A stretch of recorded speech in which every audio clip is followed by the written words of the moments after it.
minus 20 degrees Celsius, a previously agreed pause in strikes on energy infrastructure, Ukraine's dwindling air defense resources. For Russian planners, this combination created near-perfect conditions for the largest missile and drone assault on Ukraine's energy system this winter. On February 3rd, more than 500 missiles and drones rained down on Ukrainian cities, plunging an already overstretched power grid deeper into crisis.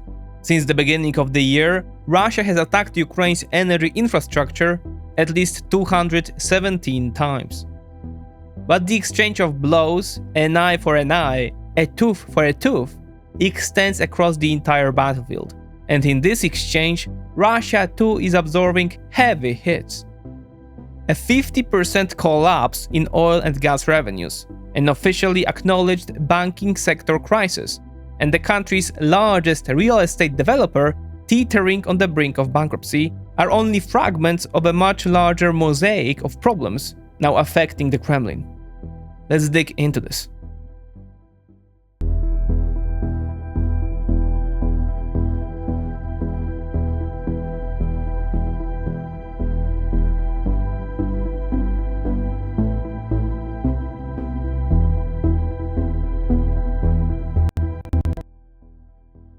Nvidia overtaking Apple's valuation, Bitcoin losing 50% of its value, China restricting exports of rare earth metals. These aren't random headlines, they are signals of capital shifts that investors are already acting on. But spotting them requires tools that help you see the bigger picture. That is why I use XTB, an investment platform that lets me analyze markets through data and long-term trends, rather than following short-lived emotions. With XTB, you get access to over 8,500 stocks and ETFs from markets around the world, including companies operating in strategic sectors like energy, raw materials, technology, and heavy industry. Commission-free investing up to €100,000 in monthly turnover gives you more flexibility to respond to changing market conditions. Above that, 0.2% provision applies. As always, remember that investing involves risk. On February 3rd, Russia carried out the largest combined ballistic missile and drone strike on Ukraine this winter, hitting multiple energy generation facilities and injuring at least a dozen people. The Kremlin ordered an assault involving 71 missiles and 450 drones, including 300 Shahed-type UAVs. Ukrainian air defenses reportedly intercepted 38 missiles and 412 drones, but 27 missiles and 31 drones broke through, striking 27 locations across the country. All of this unfolded as temperatures plunged below minus 20 degrees Celsius, or minus 4 Fahrenheit. As a result of these systemic attacks on national energy infrastructure, rolling blackouts are now in effect across Ukraine, with electricity available only according to scheduled outages. Energy Minister Denis Shmyhal warned on Telegram that the situation could deteriorate further. Russia, he said, is likely to continue its strikes in an effort to gradually degrade Ukraine's power system. In Kyiv alone, more than 1,100 residential buildings were left without electricity. Significant strikes also hit Kharkiv, Sumy, Dnipro, Zaporizhia, Odessa, Vinnytsia, and Chernihiv. In Zaporizhia, 12,000 residents were without power as of February 6th. The attack effectively ended a brief 4-day energy ceasefire, to which Russia had ostensibly agreed. Some relief has come from European support. In early February, EU countries delivered 218 generators to Kyiv, with a combined capacity of nearly 30 kilowatts, part of a broader plan to supply 447 generators from EU reserves. Before that, Poland had transferred 379 generators and 18 heaters from its own reserves, while Lithuania contributed an additional 90 generators. Russia chose a freezing February night to launch yet another massive attack on Kyiv, wrote Timur Tkachenko, head of Kyiv's military administration, on social media. Yet despite the strain, public opinion surveys suggest that attacks on energy infrastructure have not broken Ukrainian morale. according to a poll by the Kyiv International Institute of Sociology. 65% of respondents say they are prepared to endure hardships for as long as necessary. More than half reject the idea of ceding the entire eastern Donetsk region. Once again, Ukrainians are showing that they are capable of enduring the harshest conditions, wrote Anton Hrushevsky, executive director of the institute, and not merely enduring them, but maintaining optimism and the will to fight, he added. Kyiv, on a more limited scale, has responded with symmetrical strikes against Russia's energy system, most frequently targeting border regions. The city bearing the brunt of these attacks is Belgorod, which has also experienced periodic disruptions to electricity distribution. On the other hand, attacks on Russia's hydrocarbon sector have eased noticeably. In January, Ukrainian strikes on Russian refineries largely subsided, with drones hitting only 3 smaller facilities. This lull gave Russian operators a brief respite and prompted Moscow to lift its ban on gasoline exports. According to Bloomberg, the total number of attacks, covering refineries, tankers, and related infrastructure, fell to 9 over the month, down from 25 in December. Supply and demand have stabilized, said Deputy Prime Minister Alexander Novak. What's more, we now have a surplus of motor fuels, he added. The reasons behind the decline in strikes remain unclear. Kyiv may have chosen to conserve assets and prepare for another large-scale wave once conditions are more favorable. Taken as a whole, however, this looks less like a turning point than a temporary reprieve. Russia's oil and gas revenues fell by 50% year-on-year in January 2026, hitting their lowest level since June 2020, at the height of the COVID pandemic. Russian Urals crude is now trading at a steep $26 discount to Brent crude, double the previous average discount of around $12. The designation of Russia's 2 largest fuel producers, Rosneft and Lukoil, on the White House's sanctions blacklist last October appears to be taking a tangible toll. Yet even more troubling for Moscow may be a new agreement between the United States and India, signed in early February. Under the deal, Washington committed to cutting tariffs on Indian goods from 50% to 18%, while New Delhi pledged to hold purchases of Russian oil, previously one of Moscow's 2 largest buyers alongside China, and to lower its own trade barriers. In 2024 and 2025, India imported Russian crude worth a combined $100 billion. Since October, however, these imports have declined sharply.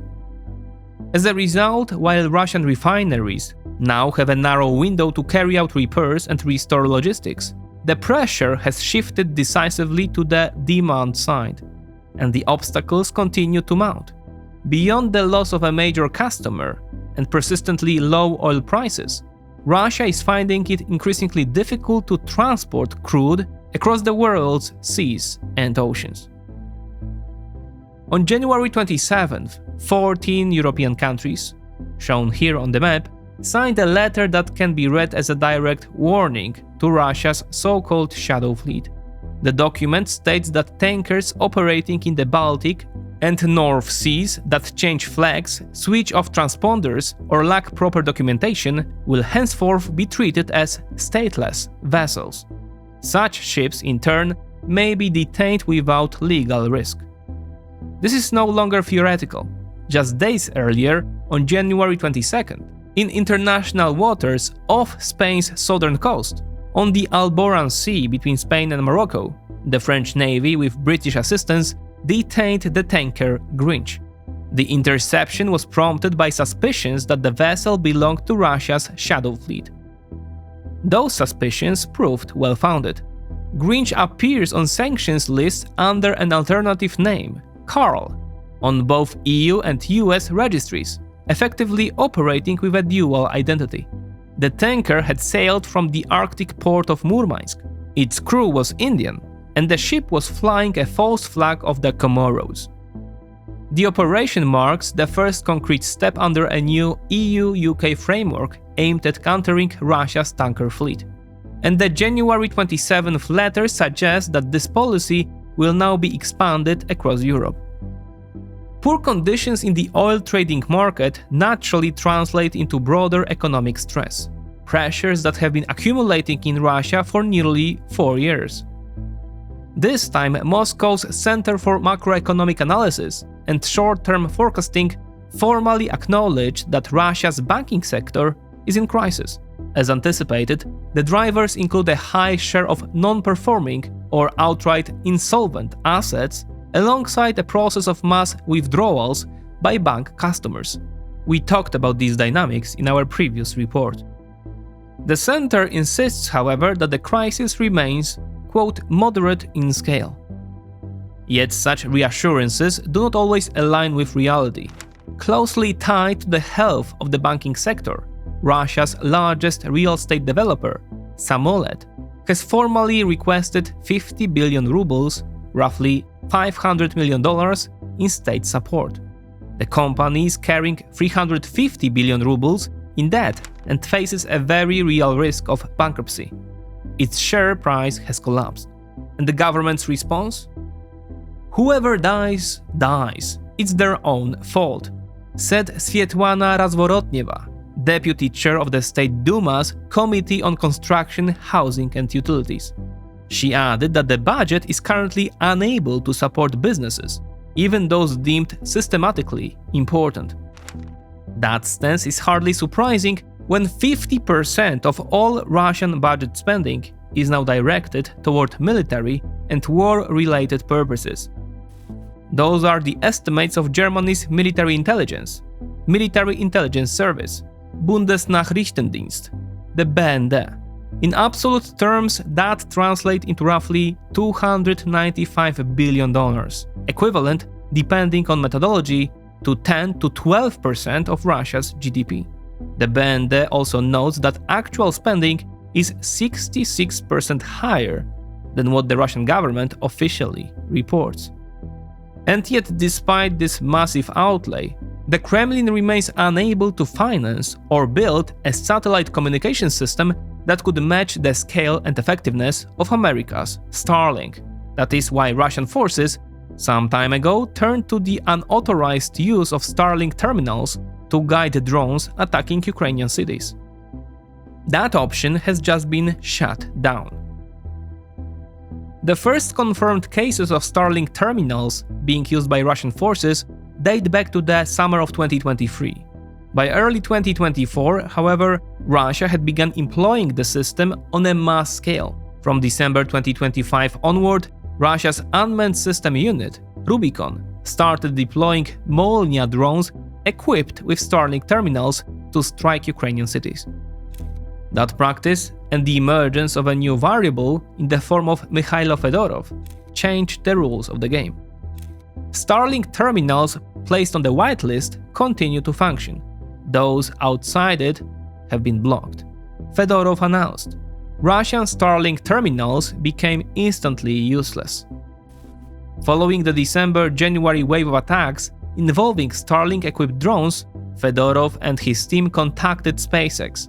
Within days of reporting the issue, Fedorov publicly thanked the company's president, Gwynne Shotwell, as well as Elon Musk personally, for intervening and deactivating the systems in Russian hands.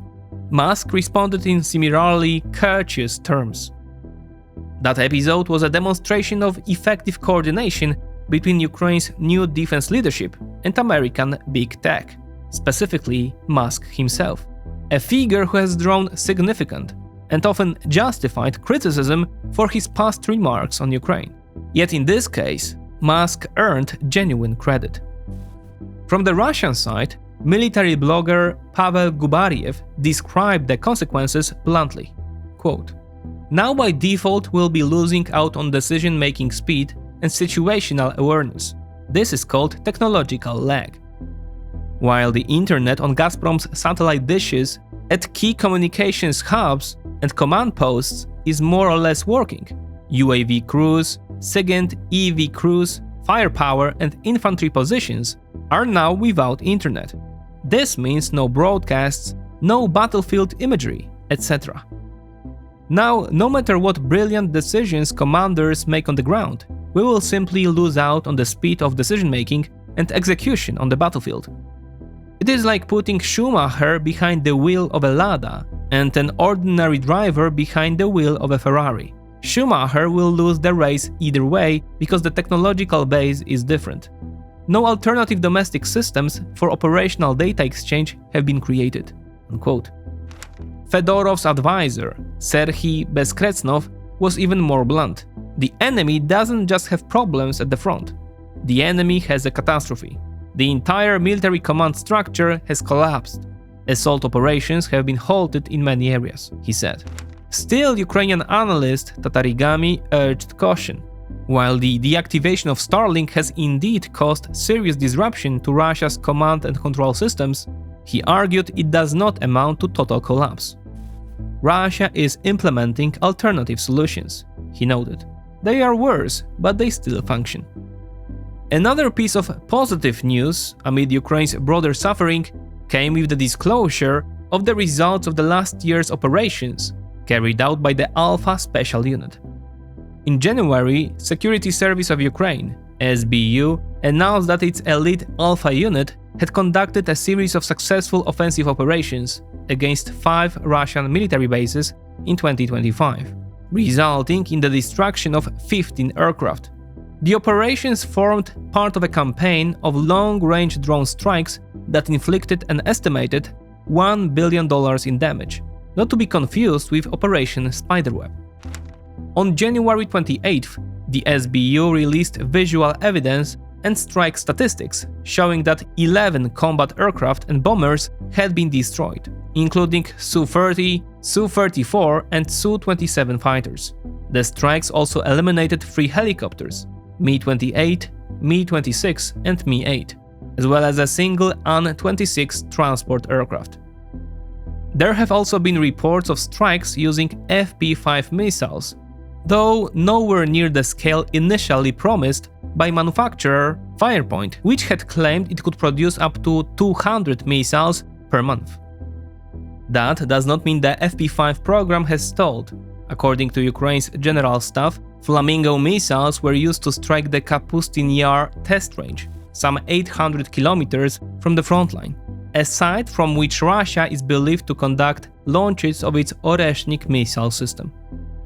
When discussing medium and long-range delivery systems, one more development deserves close attention.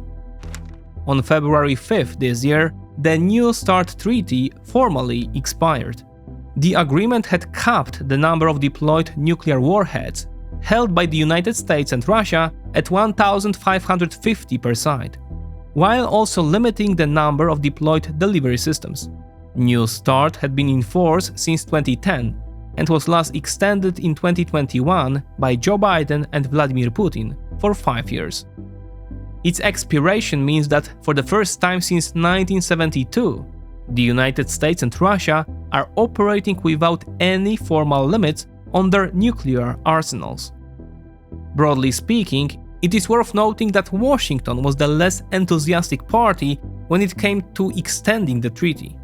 Donald Trump had previously described the New START as a badly negotiated deal, arguing that it needed to be fundamentally revised. The most recent talks in Abu Dhabi concluded with both sides agreeing to observe the treaty's terms for at least 6 additional months, during which negotiations toward a new framework are expected to take place. There is little doubt that the expiration of New START poses a far greater problem for Russia than for the United States. Maintaining a nuclear force is extraordinarily expensive, and given the current state of Russia's public finances, already strained by a grinding war in Ukraine, any attempt to expand its nuclear arsenal borders on fantasy. The United States, by contrast, wants any new agreement to include China. As US Secretary of State Marco Rubio put it, if you want real arms control in the 21st century, you cannot do anything that does not include China, given the size and the rapid growth of its arsenal. Beijing, however, has consistently refused to enter into any binding commitments, arguing that it will not do so until its nuclear forces reach at least parity with those of the United States and Russia. While on the front lines, Russia continues to hold the initiative, although its momentum slowed noticeably in January. As noted by analyst Torkil, citing data from Deep State, Ukraine lost 245 square kilometers of territory during the month, a 45% decline compared with December, when losses totaled 445 square kilometers. The bulk of Russian advances occurred along the Sloviansk axis. Deep State summarized the trend as follows. What stands out is the relatively small percentage decline in assault activity, just 4% lower than in December, despite the fact that most military personnel consider January to be a less intense month overall." Unquote. Other analytical centers, however, report markedly different figures. Rohan Consulting estimates Ukrainian territorial losses at more than twice that amount, 572 square kilometers, with 30% concentrated around Huliaipole. Creamy Caprice reaches a similar conclusion. The tug-of-war then continues in full force.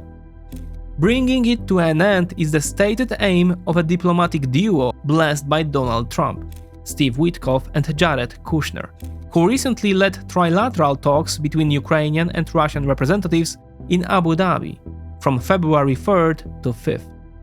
Yet maybe it would be inaccurate to call those talks another failure. Their concrete outcome was an agreement on a prisoner of war exchange involving 314 detainees. On February 5th, 157 Ukrainian prisoners returned home. Still, despite frequent promises of a swift peace, repeated so often they have lost all meaning, there is no clear path to an imminent end to the war.